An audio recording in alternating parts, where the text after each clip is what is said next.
What's up, everybody? I'm Nick with Mad for Multirotors, and it's taken me for absolute ever to get this started, but I want to do a series of how-to videos on how to build your first racing drone. Some of y'all know, some of y'all don't, but I do operate and go around and I teach people how to build, how to fly, and it's been long enough to where I need to really do one of these. I finally got all the parts, and today's today's tutorial guide is brought to you by Multirotor Mania. Check them out, multirotormania.com. They're one of our great sponsors and providers of all kinds of race courses and parts and pieces and the latest innovations, and they're great guys and they'll help you out. So before we start today's building, I'm going to go over all the components, give you a brief overview of what everything does, make sure you have a firm understanding of just what you're building. I'm going to break this up into a few pieces, and hopefully I'm not going to run out of coffee. So stick around, check it out. If you like it, share it with your friends. If not, sorry, let me know in the comments what I can do better. And let's get this started. Before you begin, you're probably going to need some certain tools. So these are the ones I usually use on my builds. Not super necessary, but it doesn't hurt to have them. Wire cutters. I prefer a smaller, sharper, more fine one as opposed to the huge ones. I have both, but typically I use the small ones. A set of needle nose pliers, long nose pliers. I use these. They're bent nose. They actually come in handy because then I don't have to hold my hand straight. I can get it from an angle. Blue Loctite because, screws come loose. Razor blade. I use 3M's 30-pound double-sided tape. This stuff doesn't come off unless you really want it to, and even then, usually you need a screwdriver. A good set of Allen keys or Allen head screwdrivers. I use these Dynamite ones. They were stupid expensive back in the day, but I've had them for like 10 years, so I'm getting my money's worth out of them. Not really necessary if you're doing one build. A cheap set will work just fine. A good soldering iron with a nice tip. Don't look at this one. This one's crap and actually on its way out the door. Solder. Possibly a micro screwdriver set. And heat shrink. And of course a lighter to shrink it down with. And, tape, pens, little things like that, but this is the gist of what you're going to need for this build. So if you're building your first quadcopter, to many, it's a very daunting process. There's so many parts and pieces and electronics, and you just don't know what to do. So I've drawn a basic wiring diagram of the power system and control system of a quadcopter. Now this is not going to cover FPV, I'll get to that later on. This is just to get you from a box of parts to flying in the air. Your main components, you're going to have your 4 motors located in the corners. You're going to have your 4 ESCs, electronic speed controls, also mounted in the corners or in the arms, or wherever you choose to fit them. You're going to have a power distribution board, from now on I'll call it a PDB, and you'll have a flight controller that tells everything what to do. Now your ESC is drawn out here. It's going to have 3 wires that go to your motors. It's going to have a big red and a big black wire which controls your battery power, and that's going to go to your PDB. And then you're going to have 3 little wires which are your ground, your 5-volt positive, or your signal. Now it's important to note there are 2 types of ESCs. Some ESCs have a built-in BEC, battery elimination circuit, that'll provide 5 volts to power your flight controller. Some do not. If they do not, they may not have this red stripe and may just be a ground and a signal wire. Now I've drawn it out. You've got your motors with your 3 wires that go to your ESCs, which will control the rotation direction. In the event of these being backwards, all you have to do is swap 2 wires, but we'll get to that later. From there, they go to your ESC. Your ESC runs your negative wires to your power distribution board, into the positive and negative side, and then your 3 signal power and ground wires go into the flight controller. Now, I drew this picture with a Naze Rev 5 because at the time it was popular and I had an extra one, but I don't anymore. The one I'm using for this build is a Dragonfly 32 Pro Edition. Now, it has 3 sets of wires for my receiver, which I'll go into in a minute, but more importantly it has the 3 wires that connect to your signal, power, and ground. On the Dragonfly, your signal is your innermost, your middle is your positive, and your outside is your ground. It's very important that you look to see this before you start wiring, because if you have it backwards, you will fry your flight controller. Polarity is important for everything on this build. Polarity and voltage. You don't want to run 12 volts to a 5 volt component, and if you run 5 volts to a 12 volt, it's not going to work. So you run your 4 powers to your PDB, you run your 4 sets of signal wires to your flight controller, and some PDBs will come with a 5 volt BEC, some will not. It's something you need to make sure because you need 5 volts to power your flight controller. Your 5 volts will run from the PDB to the flight controller to one of these positive negatives. I'll go over this in depth when I show you the parts, but for right now, these are your components. These are what you're going to need to know and have to build a flying quadcopter. The only thing I didn't put up here is the receiver. Now there's multiple different types of receivers. I'll go into those again later, but for the purpose of this one, I'm going to use a PPM receiver, which means I'm going to run one wire from my receiver connections to my receiver to get control of all of this system.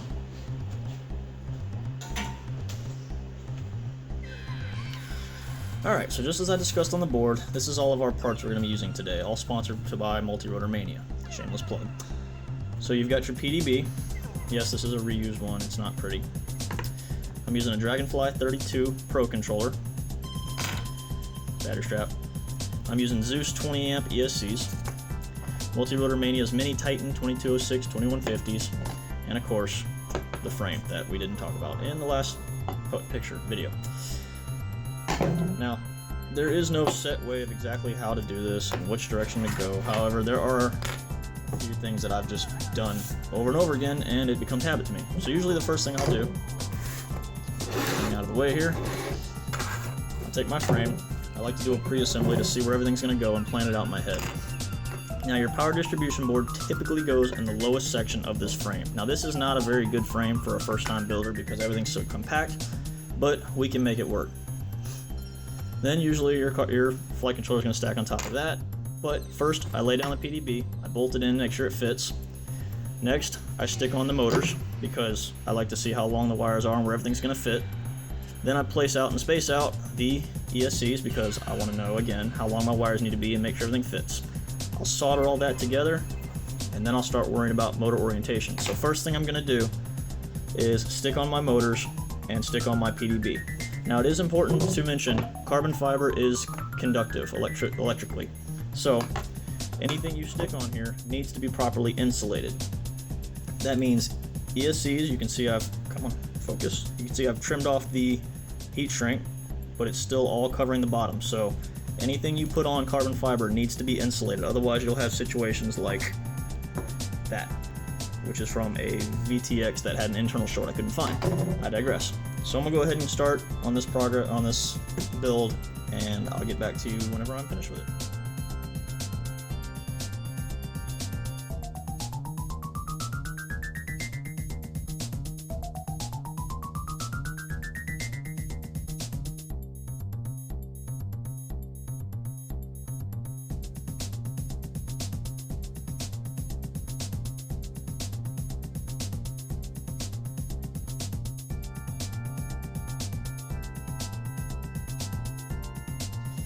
So fairly simple, fairly straightforward so far.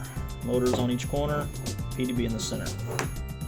This quad, again, not the best for your learner because everything's so tight and tiny, but I had to flush mount this, as you can see. You can also see some tape in there.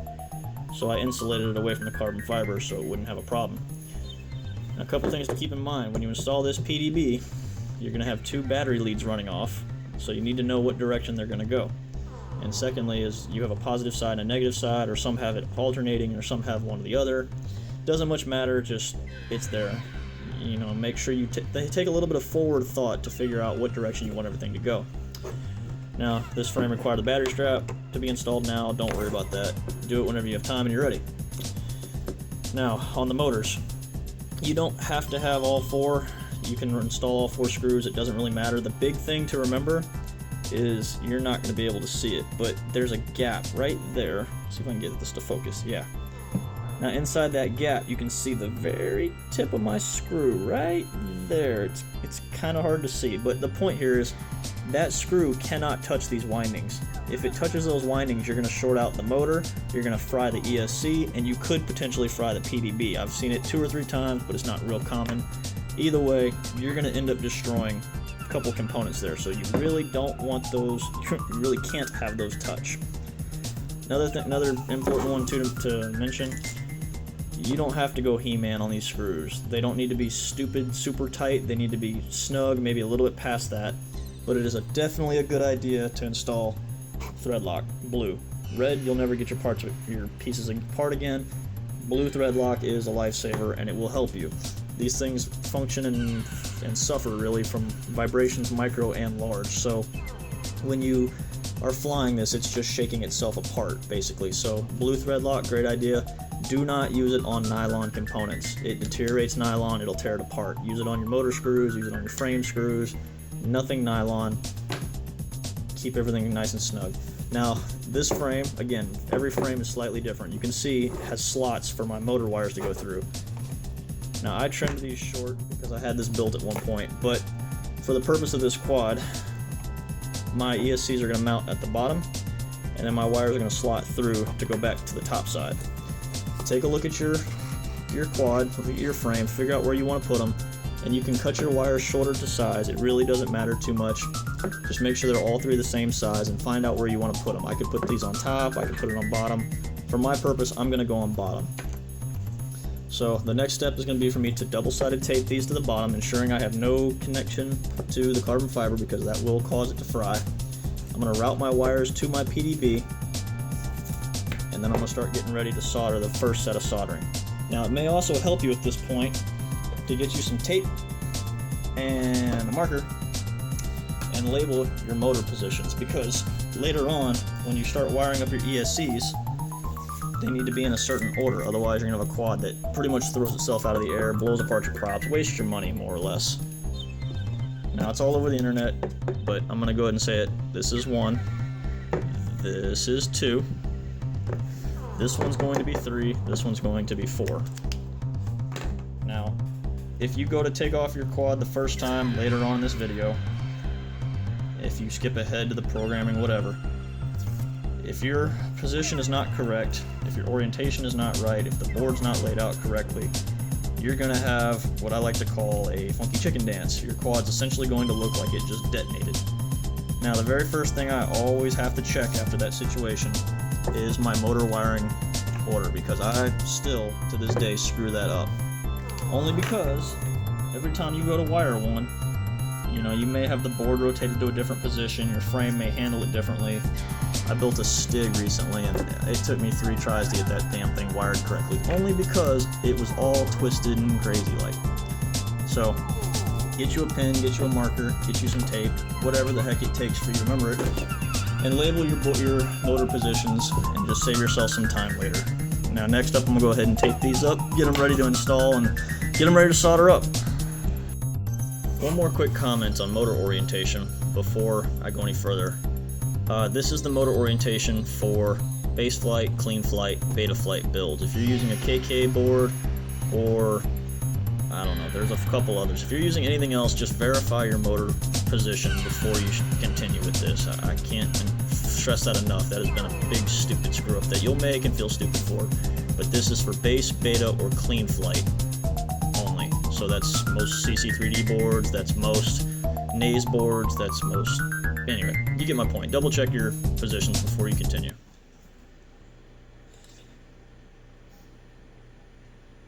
What? Do you know how long these videos take to make?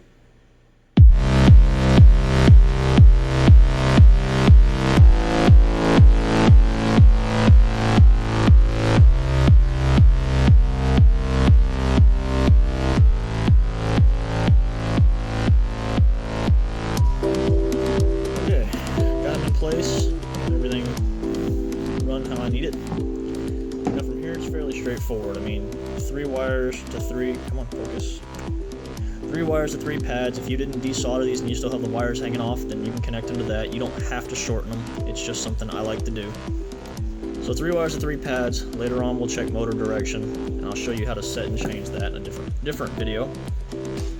And then up top, I've got the positive side, I've got the negative side, so all I'm going to do is run my wires positive, negative, solder everything up, attach it all together, and, solder it all together. It is important to note, too, if you haven't already done it, you need to create a battery lead, and then all we're going to do with this battery lead is connect the hot side to the positive and the cold side to the negative, and wire it all up, and it should be ready for testing. I'm going to get to soldering and hopefully not burn myself this time.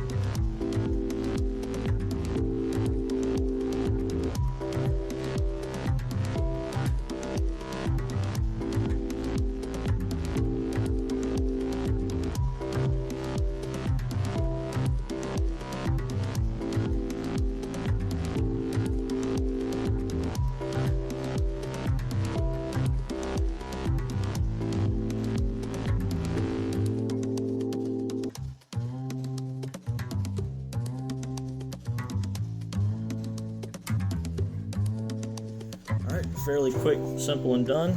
We got 1, 2, 3, 1, 2, 3, 1, 2, 3, and 1, 2, 3. And then everything is wired to the PDB. Now, polarity, polarity, polarity, polarity. At this point, you can test to make sure you have everything soldered correctly. However, before you do, just be safe, double check everything. Reds all go to reds, blacks all go to blacks. And not only that, but check your PDB. There's a plus on this side, a minus on this side. And then, before you check anything, make sure nothing is touching anything. So you got these two exposed wires, these two exposed, these two exposed, these two exposed, and then I have my 5 volts exposed. Nothing can touch carbon fiber, and nothing should touch itself.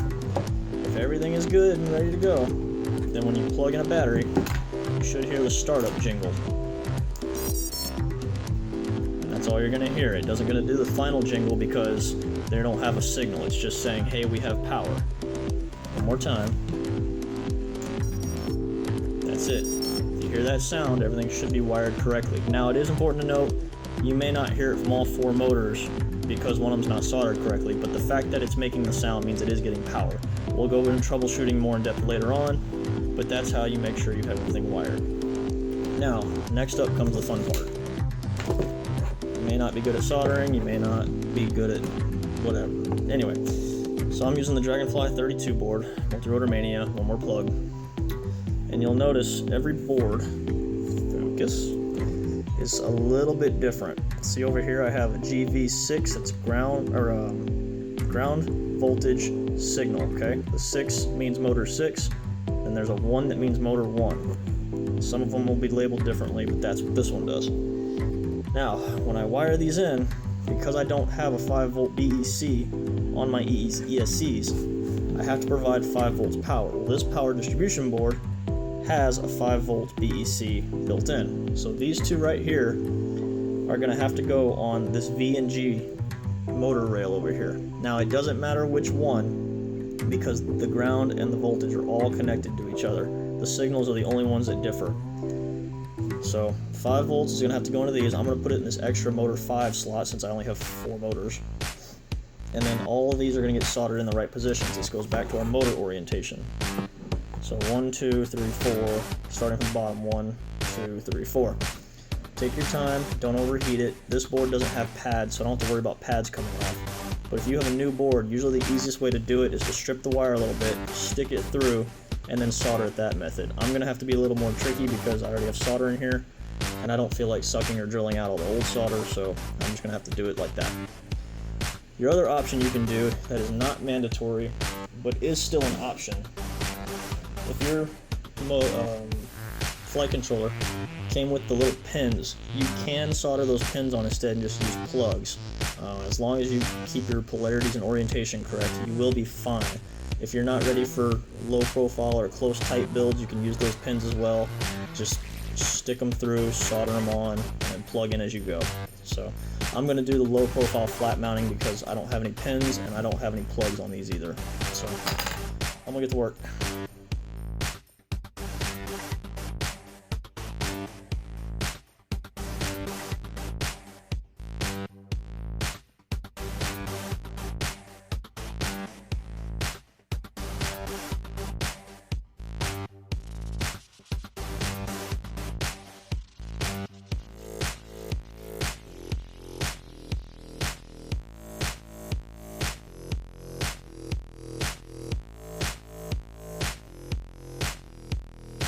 A little complicated to see, but I've got them all soldered in there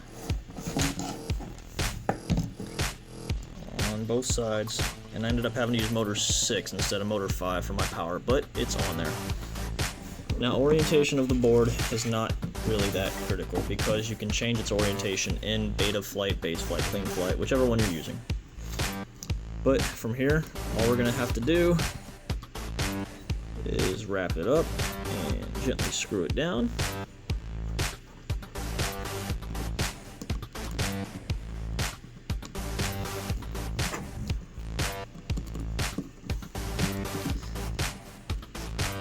I have some of the most coordinated butterfingers in the world. It's awesome.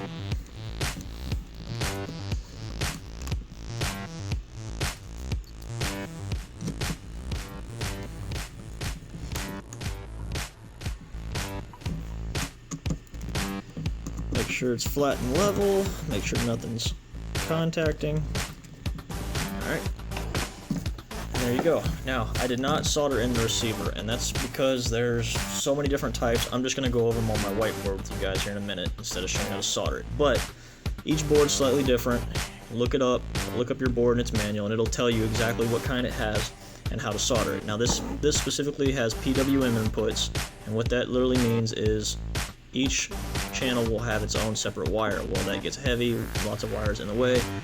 Not that big a deal, just see which kind of flight controller receiver you have. There's also PPM input, where it just requires the first set of wires right here.